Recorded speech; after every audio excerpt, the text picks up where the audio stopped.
Before I call the Prime Minister, it is with the greatest sadness that I rise to say a few words in tribute to Her late Majesty, Queen Elizabeth.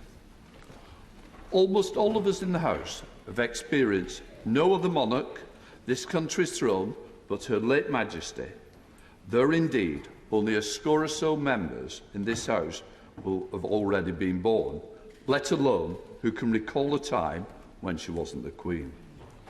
She is wedded in our minds with the Crown and all it stands for. After her accession in February 1952, she first came to the Palace of Westminster to open the session of Parliament in November 1952, when Winston Churchill was the Prime Minister and Speaker William Morrison was in the chair, almost 70 years ago. 57 complete sessions of Parliament have passed since then, and as she was here to open all but 3 of them, as parliamentarians, we have celebrated with her for silver, golden, diamond jubilees, and of course marked her platinum jubilee this year, in which the lamp standards have been unveiled in New Palace Yard. In this place, her reign saw 10 different speakers occupy the chair. During her reign, there were 18 general elections, and I'm sure the Prime Minister will remind of us how many of her predecessors she welcomed to, and always, I am sure, with quiet wisdom.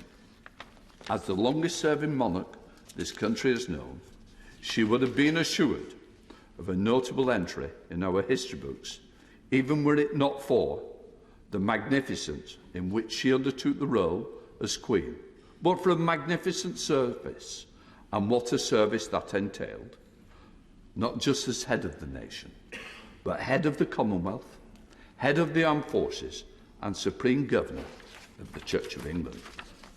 Over her reign, she has seen unprecedented social, cultural, technological change.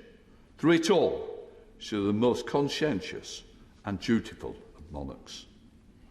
But while she understood the inescapable nature of duty, which sometimes must have weighed upon her heavily, she also delighted in carrying it out, for she was the most devoted monarch.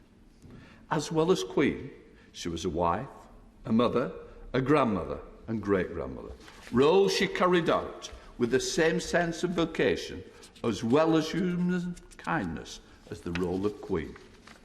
Her life, without unhappiness and troubles, but our memories of her will be filled with that image of a gently smiling dedication that showed throughout her life.